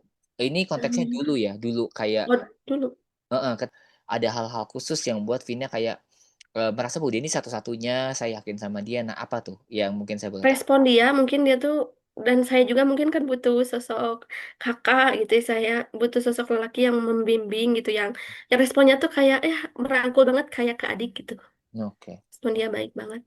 oke, oke. Ini mungkin agak overlap ya, maksudnya agak lompat sedikit. Apakah hubungan Vina dengan orang tua, khususnya ayah itu baik, atau ada case tertentu, ada isu tertentu, atau hubungannya berjalan baik-baik saja? Saya dari kecil, waktu kecil saya juga masih ingat kalau saya tuh masih di pangku-pangku kayak sama ayah saya gitu ya, jalan-jalan ke ini. Tapi ketika saya SD, saya tuh mulai pacaran tuh aduh, dari kelas 1 SD parah banget. Dari situ saya tertutup ke orang tua sampai hari ini. Ke orang tua, apalagi ke ayah nggak deket, nggak jarang ngobrol. Bahkan saya nih kayak teleponan sama suami aja dari masa pacaran sampai sekarang, kalau ada ayah saya nggak berani, kayak gengsi aja gitu. Hmm, mm, mm, mm. Dan ketidakdekatan ini kalau misalnya kita ungkap satu-satu, apakah memang ada perasaan malu, takut, atau memang merasa bahwa eh, Vina tidak terjawab nih sosok ayahnya, atau gimana nih kalau dari diri Vina? Ini pelan-pelan merasa aja, nggak usah merasa yang. gengsi aja sih, gengsi Oh, gitu, malu. oke, oke. Tadi kan ada pernyataan pacaran dari kelas 1 SD. Ini Iya, dengan orang yang sama atau enggak ada? enggak sama yang lain kayak cinta monyet gitu. Oh, oke, oke, oke. Dan Tapi ini, cuman dia yang membuat saya tuh bener-bener capek dan bener-bener gak bisa gak bisa ke yang lain gitu. Padahal saya juga udah hmm, emang oke, oke. Berikutnya yang tentang sosok dua. Dua kan tempat jalin hubungan dengan satu, dan ini teman dekat Vina ya, betul ya? iya, iya. Oke. Alasan yang membuat kamu dekat dengan dia awalnya kenapa? Dengan dua ini Dengan dua. ya dia emang teman saya di pengajian Oke. dan dia adalah minoritas. Banyak Mm-mm. anak-anak yang dari sana sedangkan saya mayoritas sedangkan saya minoritas gitu dari kampung Hmm. saya itu cuma dikit. Dia minoritas jadi eh, dia itu apa-apa tuh diceritain gitu ke teman-teman. Yang secara mungkin secara personal kamu memang cocok secara pribadi dengan dua ini, atau memang kedekatannya karena ya entah faktor tadi sering Karena ini bersama, aja. gimana Heeh. gimana? Karena ya karena si dua ini saya Mm-mm. ngerasa dia tuh apa tuh pengen ditanggap gitu sama orang dan Hmm. ngerasa paling jadi saya juga menjadi pendengar yang baik gitu kayak teman-teman yang lainnya. Oke, oke. Tapi Dan dia itu emang orang yang di sana tuh yang dewasa cuman dia sama temannya satu lagi oh, adiknya si satu ini yang oh, lainnya tuh anak kecil gitu di bawah dia gitu. oh, oke. Oke, adiknya satu ini berarti satu tempat dengan Vina, Mm-mm. satu angkatan gitu. Iya iya Jadi teman juga. temen juga teman Oh. bahkan saya pernah dia tahu kalau saya suka sama si satu ini dia tahu. Oke, oke, oke. Dan orang-orang yang terkoneksi ke si 234 ini dia Mm-mm. itu benar-benar gak nanya saya dari dulu sampai hari ini gitu dia ngerasa kalau asumsi dan jadi asumsi negatif tentang saya tuh kuat banget gitu buat dia Mm-mm. nggak nanya sama saya dan saya ngerasa kok ada ya orang kayak gitu gitu. Eh, Mm-mm. nempel-nempel banget ke orang saya ngerasa orang itu adalah orang rendah orang yang nggak percaya diri gitu sehingga dia harus nempel ke orang buat dia merasa keren gitu kayak Mm-mm. apa sih gitu nggak punya kacamata lain gitu Oke, nggak oke. bisa lihat dari berbagai sisi gitu Mm-mm. Mm-mm. Kalau misalnya bicara tentang dua ini kan berarti sekarang apakah masih ada komunikasi nggak atau ada. sama sekali nggak? Terakhir Nggak kapan ada. saya ingat Vina? Eh, terakhir waktu nikah komunikasi biasa gitu dia ngajak ini apa reuni tapi saya nggak mau gitu Mm-mm. dan waktu masih bertengkar sih waktu pas awal-awal nikah Oke, awal menikah masih bertengkar karena? iya ya karena apa ya dia tersinggungan gitu dan saya suka mancing-mancing gitu Oh, dengan kata-kata saya ya mm, saya sengajain aja gitu saya tuh nulis di Facebook banyak-banyak gitu ya dan orang tuh nggak ada yang mau ngerti nggak ada yang mau denger apa-apa dibuat sensitif gitu padahal saya tuh nulis apa yang sebenarnya terjadi ya. oke. Boleh nggak saya dapat gambaran apa yang Vina tulis dan apa yang buat dia marah? Mm. Contohnya. Saya kenapa sih gitu? Pada awalnya dia loh yang jadi perebut, kenapa saya yang dihina? Pokoknya saya Mm, mm, ngomongin dari awal-awal pas dia apa? Pas awal-awal saya deket sama dia, pas terus dia mm, deket sama ini sama si satu gitu. Terus deket lagi sama saya ceritain semuanya. Terus saya juga bilang gini, aduh pengen cepet pulang nih waktu di Jakarta tuh, pengen balas dendam makan ini gitu. Dia mm, nyangkanya pengen balas dendam ke dia gitu padahal saya tuh pengen makan jengkol saya sengajain aja mm, orang yang kesinggungan gitu saya sengajain gitu dan mm, dia tuh bilang kamu eh, gajah juga diinjak sama semut mah kita ngelawan nanti kita kita serang dia sama sekampung gitu saya tuh nunggu-nunggu gitu momen-momen dia dia mau nyerang saya ke rumah tuh saya nunggu karena saya pengen klarifikasi banget sampai mm, satu pengen aduh saya apakah saya harus ngomong di masjid apa yang sebenarnya terjadi gitu karena saya mm, nunggu-nunggu nih orang yang mau datang ke saya tuh nggak ada terus padahal saya tuh mm, mm. menunggu untuk pengen klarifikasi gitu tapi nggak ada yang berani cuma di belakang doang gitu. Oke, oke, oke. Dan setelah awal pernikahan itu berarti interaksinya online berarti ya? Iya. Oh, online. Dan setelah itu nggak ada sekarang. Udah. Nggak ada. Orang dewasa, orang tua tuh cuma ngeliat tuh baik, buruk, hitam, putih gitu. Hmm, Mereka cuma ngeliat, oh si doi ini baik banget. Dan sedangkan saya yang ngelawan itu, yang ngerespon itu, saya tuh jelek banget, jahat banget gitu. Padahal saya ngelawan karena nggak ada yang ngebela saya gitu. Jadi saya harus ngebela diri saya sendiri gitu. Sedangkan dia, orang-orang sekelilingnya ngebela dia dengan membabi buta tanpa tahu kesalahan dia gitu. oke, oke. Terlepas dari apa yang terjadi ya, Vina, saya memahami bahwa perlakuannya juga nggak baik dan dia kan membentuk image yang negatif tentang kamu ya. Bisa dibilang ini kan terbawa sampai sekarang. Nah, tapi apakah memang jika berkenan Vina untuk mengizinkan atau melepaskan emosi-emosi negatif ini bukan untuk dua, tapi untuk diri kamu sendiri, apakah berkenan? Kenan. Oke, Tapi apakah mungkin bisa gitu? Soalnya ya kayak mm-mm. gimana? Kenapa Vina nggak mungkin bisa gitu? Apakah bisa gitu? Soalnya saya cuma ngerasa kalau saya gak ada di sini aja saya bakal sembuh karena ketika saya di luar kota sama suami saya merasa sangat amat tenang, nyaman Hmm, dan hmm. jauh dari semua luka itu walaupun respon saya kepada orang-orang baru pun tercermin seperti kepada mereka gitu. Betul, betul. Karena berarti ada kedekatan. Di sini masih long distance married atau gimana? Vina Enggak sendiri? tiap hari pulang. Oh, tiap hari pulang. Dan tapi suami beda kota sekarang Iya atau? beda gitu. Oke. Dan alasan Vina nggak ikut karena? Bosen. Oh, Bosen di sana gak ada kegiatan. oh, oke, oke. Sebenarnya setiap pilihan kan ada konsekuensi ya, Vina ya. Maksudnya kayak ketika kamu ikut suami, berarti kan mungkin menenangkan diri, tapi kamu harus cari aktivitas, itu jelas. Yang kedua, kalau memang kamu masih bermasalah dengan satu tempat, karena trauma itu memang menyangkut tempat, lokasi. Bisa jadi memang itu ke-trigger. Ya, saya nggak akan memaksa kamu kayak, kamu harus maafin gitu ya, kamu harus pulih dari trauma. Enggak, itu butuh waktu, dan setiap orang beda-beda timelinenya. Ada beberapa yang cepat tapi ada juga yang mungkin kalau dari waktunya kan ini udah bertahun-tahun ya, Vina ya berarti kan ya. Iya, iya. Oh, udah cukup lama. Saya sih sebutnya sebagai satu ingatan yang masih kuat dan ya bisa dibilang pelan-pelan sih bisa. Tapi harus dari Vina yang menyadari, harus dari kamu juga yang mau bahwa oke, prosesnya saya akan lalui. Nah makanya nanti di bagian setelah ini akan ada yang namanya emotional release therapy dan juga ada terapi naratif. Nah, terapi naratif ini mungkin sama seperti Vina nulis, tapi lebih ke poin-poinnya. Tujuannya adalah kamu harus mengakui. Contohnya gini, dua, walaupun dia jahat sama kamu, walaupun dia nggak baik sama kamu, di bagian naratif nanti kamu harus mengakui bagian-bagian di mana kalian berdua pernah sama-sama. Bagian mana di mana dia itu pernah support kamu, pernah dukung kamu, tanpa meniadakan. Karena gini, memang kalau kita udah terlalu sakit hati, setiap hal baiknya kan jadi hilang, ya. Karena kamu udah terlalu nganggap dia itu buruk, dan itu betul yang terjadi kan memang nggak baik ya buat Vinanya. Nah, di nanti teknik naratif ini kamu jadi rasional, dan kamu diminta untuk mengakui semuanya. Istilahnya namanya stone and flowers. Jadi, kamu akan akui hal-hal buruknya, kamu juga akan akui hal-hal baiknya, dan itu satu paket nanti kamu terima. Ya, nanti tapi next ya setelah sesi ini. Nah, mungkin ke yang ketiga, itu ada 3 dan 4. Ini kan berarti guru ya? Atau Iya, dua-duanya ya? Dua-duanya guru iya. atau? Dua-duanya guru. Oke. 3 dan 4 ini berarti posisinya itu dekat dengan murid. Dan ini hanya Vina saja atau semuanya itu dekat dengan mereka? Dengan saya. Soalnya saya waktu kecil gampang sosialisasi, terus teman-teman saya lebih gede dari saya. Jadi matang sebelum waktunya gitu. Oh, Dewasa gitu. Waktu kecil hmm. saya dewasa gitu. Oke, oke. Oke, Dan menyenangkan gitu. dan kalau dari gap usianya beda berapa usianya, Vina? Kalau saya ingat Vina. 8 tahun mungkin. Oke, jadi nggak terlalu yang beda generasi ya. Berarti masih ada Mm-mm. di satu generasi yang sama kurang lebih ya. Oke.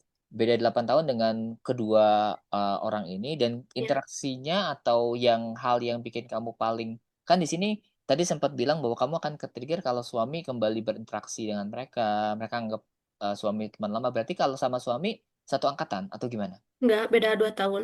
Beda 2 tahun. Oke. Ya, Oke. Oke. Nah, apa yang akhirnya paling buat Vina mungkin tersisa nih kekesalannya? Kalau tadi kan dua ya karena dia udah nge-imagine Vina buruk ya di depan orang-orang lain, di depan mm-mm. keluarga, tetangga. Nah, kalau kalau 3 sama 4, apa yang mereka lakukan dan ini kayaknya paling berat untuk Vina. Ya karena mungkin dulu pas awal mereka mengkhianati saya nggak sempat mengeluarkan emosi saya ke mereka, cuman ke selima ini, dan saya Mm, nggak sempat apa ya mendengarkan apa namanya penjelasan dari mereka kenapa mereka kayak gitu sama saya gitu, mm, dan saya tahu bahwa mereka tuh bagian dari orang yang mengkhianati saya gitu. Jadi yang lekat dan kuat tuh pengkhianatannya ya, ketidak. Heeh, terus mereka tuh orang-orang kayak orang-orang bener aja gitu. Padahal mereka juga dulu sering kumpul-kumpul gitu. Mm, Terus pas saya dihakimi orang, mereka ikut menghakimi tanpa mengaca diri gitu ke diri mereka mm, sendiri. Kayak, oh citra mereka tuh bisa membeli kepercayaan orang sebegitunya ya gitu. mm. Sampai orang jadi ikut buruk gitu ke mereka, ke saya gitu. Oke, oke. Tapi untuk sekarang tidak ada interaksi juga dengan 3 dan 4. Kadang sih saya nggak ini ya, jadi seperlunya aja sih kalau ini. Oh, masih dekat berarti. Maksudnya masih satu tempat. Masih satu tempat dan Oh, ya seperlunya sih saya nggak mau deket-deket banget. oke, oke. Nah, eh, Kalau ke suami kan mereka masih kepo gitu kerja di mana gitu kayak nggak perlu gitu. Suami saya juga udah nggak kepo sama mereka. Oke, oke. Nah, untuk yang 5 ini berarti teman juga? Iya, Oke. Dan tapi satu saya nggak kenal lama sama dia. Nggak oh, bertahun-tahun kayak si dua ini, makanya saya nggak tahu apakah dia narsistik atau enggak gitu ya. Tapi mm, yang saya tahu dia agresif ke si satu ini. mm, mm, mm, mm, mm. Berarti masih satu angkatan juga dengan dua. Iya mungkin beda setahunan lah. Oh, beda setahun. Oke. Dan interaksinya apakah 5 dengan 2 dengan Vina ini maksudnya satu circle atau beda Enggak, circle? enggak. Tapi kan karena ada si penghubung ini, orang Heeh. di luar ini, si penghubung, jadi dia mungkin memberikan info tentang saya yang dia dapat dari si dua ke si 345, dari si Mm, 345 ke si dua, dan itulah mungkin saya nggak ridho karena apa ya lo ikut-ikutan gitu. Saya mm. nggak saya nggak peduli sama hidup kamu, tapi kamu ikut-ikutan banget gitu. Oke, oke, oke. Oke.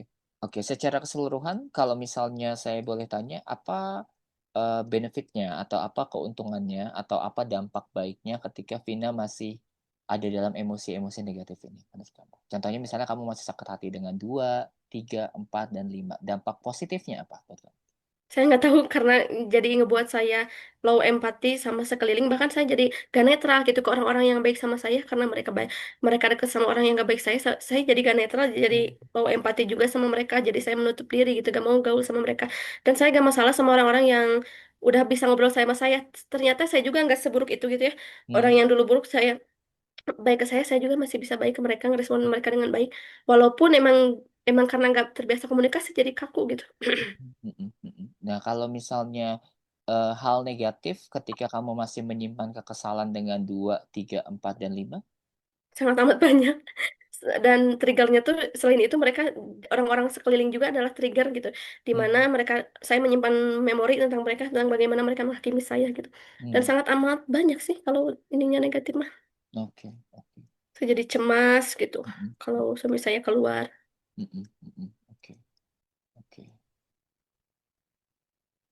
Tapi di sini ini mungkin saya akan sampaikan dengan jujur ya, Vina. Menurut kamu, apakah memang kehidupan kamu adalah suami kamu? Atau bisa dibilang Iya, setengah dari kamu atau keseluruhan diri kamu adalah tentang suami kamu?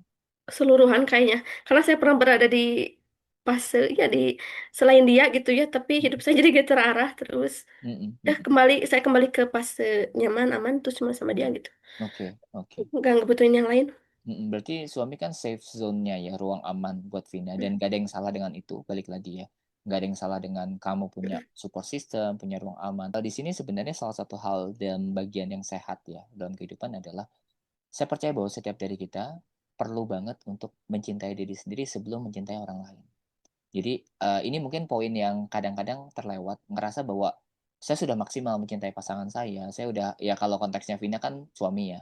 Tapi ada juga yang orang tua, ada yang anak. Dia mencintai sekali anaknya, dia mencintai sekali ibunya, ayahnya. Tapi yang jadi poinnya adalah mencintai itu bukan dengan cara-cara yang tanpa sadar akhirnya memaksa orang lain atau misalnya dengan mengorbankan diri sendiri atau bahkan ya tadi kamu kehilangan kebahagiaan untuk diri sendiri. Nah, kalau saya sih nanti setelah ini sih ya, tapi saya juga mau kasih panduan Vina sebenarnya untuk lebih ke balik lagi ke diri kamu. Ya, balik lagi ke diri kamu bahwa kamu harus merasa cukup dulu. Harus merasa cukup dulu, harus merasa dicintai dulu, harus merasa bahwa oke, cinta sama saya cukup. Suami saya tugasnya bukan untuk mencintai saya sebenarnya, tapi untuk menambahkan cinta yang sudah ada dalam diri saya. Dan kamu Iya. akan jauh lebih bahagia setelah itu. Nah, kalau dari rumus dalam mungkin dunia psikologi kan kita punya yang namanya engagement, punya yang namanya attractive, punya yang namanya emotional connection, dan semuanya itu adalah cara untuk berbahagia. Jadi bisa dibilang apa yang Vina lakukan sudah baik, tapi tetap harus ada yang dievaluasi ya. Dan kita akan mulai dari traumanya, kita akan mulai dengan series traumanya. Nanti saya akan berikan dua panduan. Kemarin kan satu ya, Vina ya, dan yang ini dua. Salah satunya adalah untuk ngelepasin beban emosi, yang kedua adalah untuk menuliskan. Jadi yang tadi yang Vina kan udah sempat punya buku ya yang nulisin semuanya. Nah, ini lebih kepada template. Nanti kamu akan nulisin tokohnya bahkan ini berdasarkan usia. Jadi contohnya misalnya Vina, seingat kamu aja. Nanti saya akan ini ya sama eh, butuh pernyataan. Contohnya di usia 5 tahun. Apa yang paling kamu ingat kejadian-kejadiannya? Di usia 7 tahun. Apa? Nanti kamu harus tulis kejadian, tokoh, dan pengalaman baik buruknya itu jadi satu paket dan itu akan jadi rujukan kita untuk ngelakuin reframing. Jadi mengubah makna hidup kamu. Dan tujuannya adalah saya nggak akan maksa Vina untuk menerima kenyataan buruk, nggak akan memaklumi kesalahan, nggak. Jadi hal-hal buruk yang sudah terjadi kita akan tetap bilang itu buruk, tapi tidak terjebak dalam kejadian itu. Ya balik lagi ke sana ya. Itu sih harapan saya. Dan sama seperti sebelumnya, ini bentuknya series terapi yang akan bisa dikerjakan secara mandiri. Jangka waktunya mungkin sekitar 2 minggu sampai 1 bulan juga boleh, tapi harapan saya sih serius dan konsisten ngerjainnya. Nah, sampai di sini dulu. Ada pertanyaan kah atau hal yang bikin Vina penasaran juga boleh untuk disampaikan. Saya ngerasa saya juga punya banyak sudut pandang ya. Jadi diri saya tuh nge-switch banget, banyak banget. Dan saya bisa objektif tentang orang lain maupun tentang diri saya sendiri gitu. Saya ngerasa, oh saya lagi baperan nih gitu. Terus saya ngerasa, oh saya lagi narsis nih. Saya bisa secara objektif gitu, walaupun itu tentang keburukan diri saya gitu. Mm, mm, mm, mm, mm, mm, mm. Itu bagus sih, itu kontrol diri, penguasaan diri yang bagus. Dan saya rasa itu dari pengalaman Vina, dari pengalaman dari tantangan hidup yang mungkin selama ini kamu kan seperti bermain peran ya. Dan untuk biasanya orang yang bermain peran menahan diri, ngeluarin emosi itu mereka akan lebih sadar tentang diri. Itu bagus. Karena kamu tahu momentum berarti kapan kamu harus bersiap ini. Nah, yang lebih mungkin dikendalikan responnya. Responnya ketika mungkin berinteraksi dengan orang karena walaupun kamu mencukupkan diri kamu untuk diri sendiri, tapi kan kita hidup di dunia yang pasti berhubungan dengan orang lain ya. Nggak mungkin enggak gitu Ya, ya. dan saya ngerasa stuck gitu dengan hidup. Saya ngerasa gak tumbuh karena saya merasa terlalu aman, nyaman di lingkup Mm-mm. sama suami saya gitu. Ngerasa Betul. masa depan saya terjamin. Padahal saya tuh nggak mau gitu. "Ah, ngapain sih capek-capek gitu memuasin pandangan orang, muasin Mm-mm. ekspektasi orang jadi orang hebat ngapain gitu." Oke. Padahal mungkin apakah saya butuh gitu Kak dengan pertumbuhan saya itu gitu, Mm-mm. mengeluarkan bakat saya semaksimal mungkin gitu. Mm-mm. Oke. Karena persepsi Vina adalah tentang orang lain balik lagi. Karena gini, setiap orang punya 5 hierarki kebutuhan. Mungkin Vina sudah pernah dengar ya. Ini teori klasik. Dan kalau misalnya yang paling dasar kan fisiologis. Yang tadi Vina bilang, kamu aman, kamu dapat makan, kamu kenyang. Itu fisiologis. Itu basic banget, Vina. Itu basic sekali. Dan setiap orang mencari itu. Ya dari pekerjaan dan segala macam. Yang kedua itu rasa aman. Rasa aman ini adalah kebutuhan untuk tidak terancam dari bahaya-bahaya. Kalau zaman dulu mungkin ada singa, ada dinosaurus mungkin ya. Kalau sekarang perampok gitu dan segala macam. Kamu aman, kamu punya rumah, punya tempat tinggal, mungkin punya kendaraan untuk pergi dan segala macam tuh rasa aman. Intinya tempat tinggal. Nah, yang ketiga rasa dicintai. Dan saya rasa Vina sudah dapat rasa cinta itu dari suami kan ya. Nah, kalau udah tiga ini sebenarnya ada dua kebutuhan berikutnya, yaitu tentang harga diri dan aktualisasi diri. Harga diri memang rata-rata orang lain mempersepsinya sebagai bagaimana kita tampil di depan orang. Kayak tadi pakai baju yang branded, pakai mobil yang bagus. Jadi bukan cuma sekedar mobil nih, tapi mobil yang bagus. Rumah bukan cuma sekedar rumah, tapi rumah yang ada dekorasinya, ada desain interiornya. Itu harga diri, pride. Jadi ketika orang lihat kamu, oh si Vina beda ya, atau si Vina sekarang gini gini gini, nah, itu harga diri. Dan Apakah saya itu ngerasa nggak butuh itu Kak. Apakah itu perlu dilakukan? Jawabannya tidak. Karena itu kebutuhan masuknya ke keempat. Tapi Vina bisa ke yang kelima, yaitu aktualisasi. Nah, aktualisasi ini modelnya dua.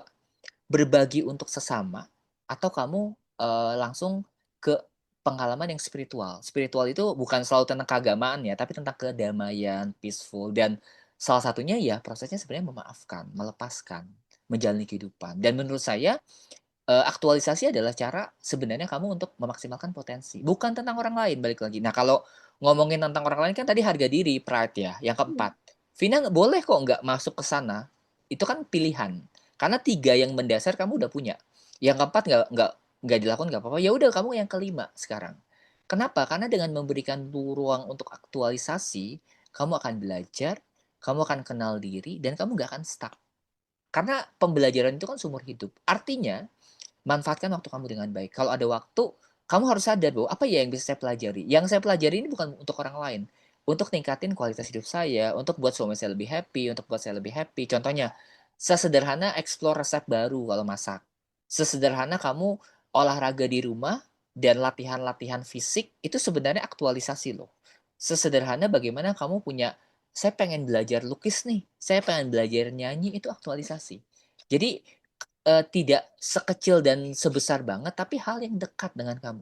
Pertanyaannya adalah apa yang dekat dengan kamu dan bisa kamu lakukan. Nah, kalau males nggak malesnya itu lebih kepada pilihan ya. Kalau menurut saya sih males tuh pilihan, kebiasaan yang dilakukan terus-menerus dan akhirnya ya udah kita nikmatin aja apa yang udah kita miliki dan perlu keberanian untuk keluar dari zona nyaman. Jadi saran saya, Vina nggak perlu ngejar harga dirinya, tapi kamu perlu untuk nyoba aktualisasikan diri kamu. Jadi bisa lewat berbagi loh. Kayak tadi sebenarnya poinnya tadi ketika kamu jadi guru, sebenarnya kan ada orang yang memang jadi guru ya, karena saya backgroundnya juga pendidikan. Saya ngajar sekitar 9 tahun di sekolah formal sebelum akhirnya buka konseling. Ada beberapa guru yang memang secara terpaksa jadi guru. Ada beberapa guru yang karena ekonomi, ya bisa dibilang karena dapat gaji, tapi ada juga yang enggak loh. Ada yang mereka ingin bagiin sesuatu. Dan itu saya temuin banyak banget orang seperti itu. Mereka udah cukup. Mereka nggak perlu gaji bahkan. Bahkan mereka nggak perlu pengakuan, tapi mereka senang ketika mereka punya sesuatu, kemudian mereka ketemu, dan mereka bisa bagian itu, dan itu bentuknya aktualisasi juga, Vina. Jadi Iya. pekerjaan ya itu tentang eksplorasi, aktualisasi tergantung orangnya mau mempersepsikan seperti apa. Jadi saran saya nanti ya seiring berjalannya waktu kamu juga bisa kok untuk cari hal-hal yang akan bikin kamu lebih hidup, lebih berharga dan nambahin kebahagiaan, bukan menggantikan. Balik lagi.